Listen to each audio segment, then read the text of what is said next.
नमस्कार दोस्तों, स्वागत है आपका डिफेंस गैलरी में। अगर आप मेरे रेगुलर व्यूअर हैं तो आपको मैंने पहले ही बता के रखा हुआ है कि अर्मेनिया और अज़रबैजान के बीच में युद्ध शुरू हो गया है। युद्ध क्यों हो रहा है, किस लोकेशन पे हो रहा है, असल कारण क्या है, दुनिया में कौन कहाँ खड़ा है इन दोनों देशों को लेके, वो सब कुछ हमने पहले ही बात किया है। लिंक आई बटन पे, आपने वीडियो नहीं देखी तो देखिएगा।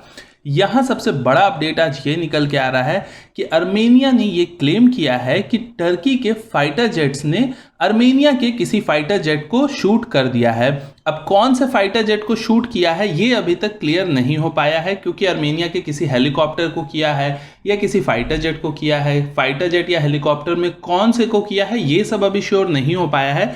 लेकिन यही एक ब्रेकिंग न्यूज अभी निकल के आई है कि टर्की ने अर्मेनिया के किसी वॉर प्लेन को, उन्होंने वॉर प्लेन शब्द का उपयोग किया है, किसी वॉर प्लेन को शूट किया है। ये कंफर्म न्यूज निकल के आई है और ये काफी बड़ा डेवलपमेंट आप देख सकते हैं है। अभी तक ये जो वॉर है पिछले 3 दिन से ये वॉर चल रही है और ये अब काफी गंभीर रूप लेती जा रही है। एक होती है नॉर्मल वॉर जो कि सिर्फ दो आर्मीज के बीच में लड़ी जाती है, लेकिन अगर उसका एस्केलेशन सिर्फ तभी मान लिया जाता है जब दोनों कंट्रीज में से कोई एक कंट्री एयरफोर्स का यूज करना शुरू कर देती है।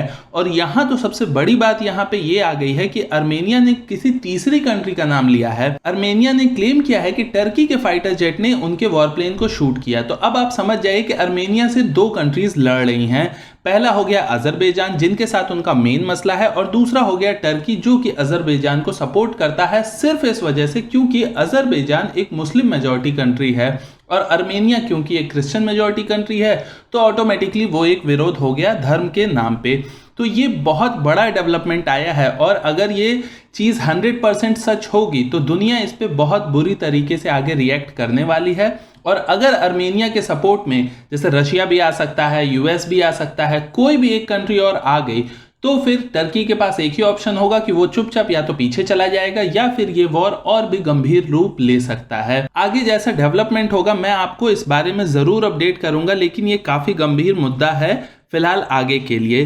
दूसरे न्यूज पे बढ़ते हैं तो एक बड़ी अपडेट ये आई है जो कि हमारे एयर चीफ मार्शल ने कहा है। उन्होंने इस शब्द का उपयोग किया है कि no war no peace condition at LAC।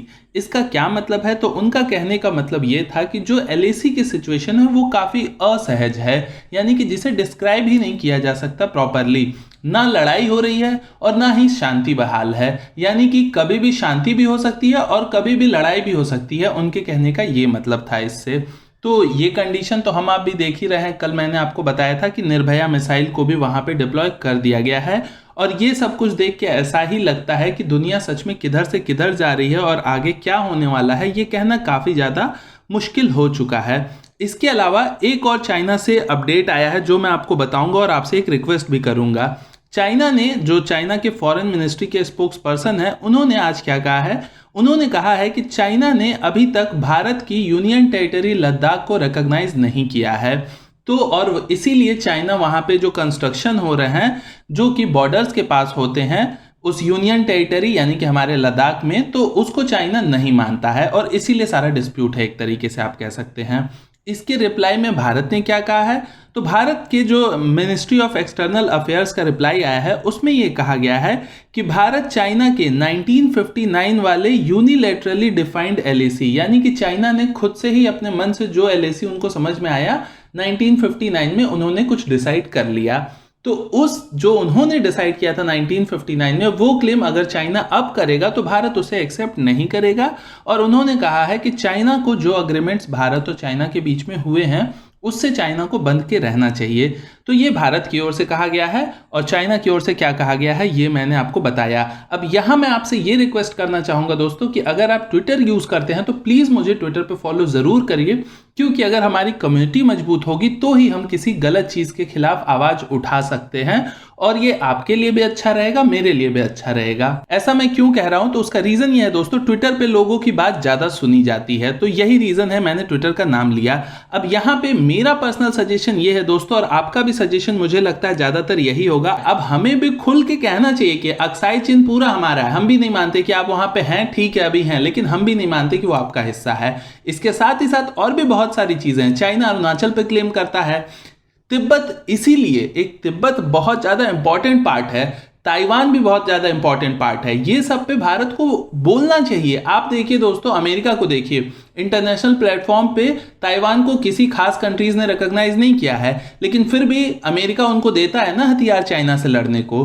तो इसी वजह से हमें भी अब खुल के सपोर्ट दिखाना चाहिए। ये बहुत ज़्यादा जरूरी हो चुका है। आपका क्या कहना है इस बारे में? अपने सुझाव को कमेंट सेक्शन में ज़रूर बताइएगा। ट्विटर पे मुझे ज़रूर फॉलो करिएगा, लिंक डिस्क्रिप्शन में है।